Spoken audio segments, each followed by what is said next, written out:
നമസ്കാരം. കനേഡിയൻ താളുകളിലെ സായാഹ്ന വിശേഷങ്ങളിലേക്ക് എല്ലാ കനേഡിയൻ മലയാളികൾക്കും സ്വാഗതം. ഇസ്രായേലിന് സ്വയം പ്രതിരോധിക്കാൻ അവകാശമുണ്ടെന്നും എന്നാൽ അതൊരു വലിയ യുദ്ധമായി മാറാതിരിക്കാൻ അതീവ ശ്രദ്ധ വേണമെന്നും കനേഡിയൻ പ്രധാനമന്ത്രി ജസ്റ്റിൻ ട്രൂഡോ. മേഖലയിൽ സമാധാനവും സ്ഥിരതയും കൈവരിക്കാൻ അന്താരാഷ്ട്ര സമൂഹം കഴിയുന്നതെല്ലാം ചെയ്യണമെന്ന് എല്ലാ G7 നേതാക്കളും സമ്മതിച്ചതായി ട്രൂഡോ പറഞ്ഞു. വെടിനിർത്തലിനായുള്ള ആഹ്വാനങ്ങൾ ആവർത്തിക്കുന്നതും ഇസ്രായേലിനും പലസ്തീൻ രാഷ്ട്രത്തിനും സുരക്ഷിതമായി നിലനിൽക്കാൻ കഴിയുന്ന ദ്വിരാഷ്ട്ര പരിഹാരത്തിനായി പ്രേരിപ്പിക്കുന്നതും G7 രാജ്യങ്ങളുടെ ഉത്തരവാദിത്തമാണെന്നും ട്രൂഡോ ഓർമ്മിപ്പിച്ചു. GST, HST ടാക്സ് ക്രെഡിറ്റിന് അർഹതയുള്ള കനേഡിയന്മാർക്ക് ഈ വർഷത്തെ അവസാന പേയ്മെന്റ് ഇന്നു മുതൽ ലഭിച്ചു തുടങ്ങും. യോഗ്യരായ കനേഡിയൻ പൗരന്മാർക്കും താമസക്കാർക്കും അവർ അവിവാഹിതരാണെങ്കിൽ ഒരു വർഷത്തേക്ക് $519 വരെയും വിവാഹിതരാണെങ്കിൽ $680 വരെയും ഒരു പൊതു നിയമ പങ്കാളിയുണ്ടെങ്കിൽ $680 വരെയും 19 വയസ്സിന് താഴെയുള്ള ഓരോ കുട്ടിക്കും അധികമായി $179 വരെയുമാവും ലഭിക്കുക. 65-നും 74-നും ഇടയിൽ പ്രായമുള്ള മുതിർന്നവർക്കുള്ള ഓൾഡ് ഏജ് സെക്യൂരിറ്റി ആനുകൂല്യങ്ങൾ 10% വർദ്ധിപ്പിക്കുന്നതിനെ മിക്ക കനേഡിയന്മാരും പിന്തുണയ്ക്കുന്നതായി സൂചിപ്പിക്കുന്ന പുതിയ പോളിംഗുകൾക്കിടയിലും മുൻ ലിബറൽ ധനകാര്യമന്ത്രിയും മുൻ ബാങ്ക് ഓഫ് കാനഡ ഗവർണറും ഉടനടിയൊരു നയം മാറ്റം ഈ വിഷയത്തിൽ പിന്തുടരുതെന്ന് സർക്കാരിന് മുന്നറിയിപ്പ് നൽകുന്നു. ബ്ലോക്ക് ട്യൂബക്കോയിസിന്റെ ലിബറൽ സർക്കാരിനോടുള്ള 2 പ്രധാന ഡിമാൻഡുകളിലൊന്ന് ഓൾഡ് ഏജ് സെക്യൂരിറ്റി ഉടൻ നടപ്പാക്കുക എന്നതായിരുന്നു. എന്നാൽ ശരിയായ പഠനം നടത്താതെ ഇത്തരമൊരു പദ്ധതി നടപ്പിൽ വരുത്തിയാൽ സർക്കാരിന്റെ സാമ്പത്തിക നിലയെ സാരമായി ബാധിക്കുമെന്നും മുൻ ബാങ്ക് ഓഫ് കാനഡ ഗവർണർ കൂടിയായ ഡേവിഡ് ഡോച്ച് മുന്നറിയിപ്പ് നൽകുന്നു.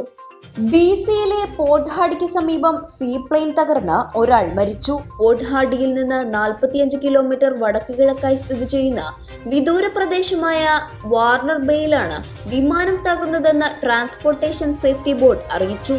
അപകട സമയം 2 യാത്രക്കാരും ഏകദേശം 30 വർഷത്തെ പരിചയമുള്ള ഒരു പൈലറ്റും വിമാനത്തിൽ ഉണ്ടായിരുന്നു.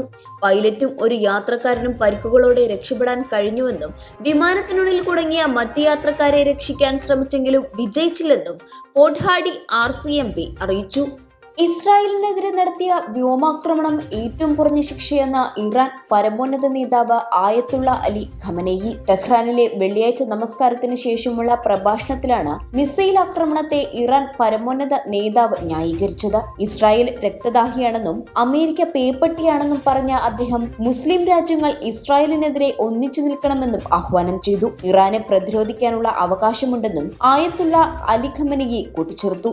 5 വർഷത്തിനിടെ ആദ്യമായി നടത്തിയ വെള്ളിയാഴ്ച നമസ്കാരത്തിലായിരുന്നു ഖമനേയി രൂക്ഷ വിമർശനം ഉന്നയിച്ചത്. പോക്സോ കേസിൽ നടിയുടെ മുൻകൂർ ജാമ്യാപേക്ഷ കാസർഗോഡ് ജില്ലാ സെഷൻസ് കോടതി തള്ളി. നടന്മാർക്കെതിരെ ലൈംഗികാരോപണം ഉന്നയിച്ച് പരാതി നൽകിയ നടിക്കെതിരെ ബന്ധുകൂടിയായ പെൺകുട്ടി നൽകിയ പരാതി പ്രകാരമാണ് പോക്സോ കേസ് രജിസ്റ്റർ ചെയ്തത്. നടി കാസർഗോഡ് കോടതിയെ കൂടാതെ 13 ജില്ലാ കോടതികളിലും കേരള മദ്രാസ് ഹൈക്കോടതികളിലും മുൻകൂർ ജാമ്യ ഹർജി നൽകിയിട്ടുണ്ട്.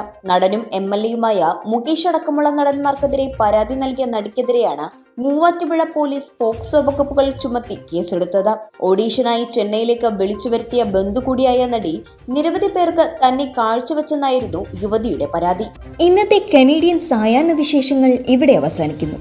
ഇത് നിങ്ങളിലേക്ക് എത്തിച്ചത് Polaris dental Brampton, Latha Menon barrister solicitor of Menon law professional corporation, കേരളക്കാരി ഹൗസ് മിസിസാഗ, ഗോപിനാഥൻ പൊന്മനടിയിൽ, Rudraksha gem expert, Roy Josh broker of records.